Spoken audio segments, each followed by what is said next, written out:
ទុំរំដឹងក្តីតើយើងត្រូវជួបអ្វីខ្លះទុំរំដឹងក្តីតើយើងត្រូវជួបអ្វីខ្លះទុំរំដឹងក្តីតើយើងត្រូវជួបអ្វីខ្លះបញ្ហាច្រើនណាស់បដោផ្លាយយើងជាមនុស្សផ្សេងបញ្ហាច្រើនណាស់បដោយើងត្រូវជួបអ្វីខ្លះបញ្ហាច្រើនណាស់បដោផ្លាយយើងជាមនុស្សផ្សេងបញ្ហាច្រើនណាស់បដោផ្លាយយើងជាមនុស្សផ្សេងបញ្ហាច្រើនណាស់បដោផ្លាយយើងជាមនុស្សផ្សេង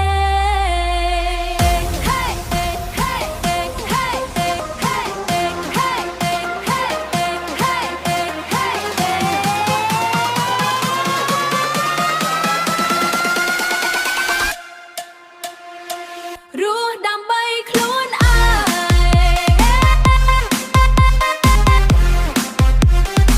រស់ឲ្យសប្បាយតែមានន័យ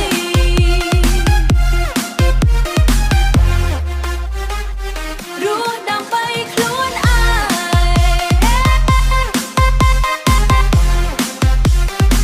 រស់ឲ្យសប្បាយតែមានន័យជីវិតយើងមានតែម្ដងទេជីវិតយើងមានតែម្ដងទេជីវិតយើងមានតែម្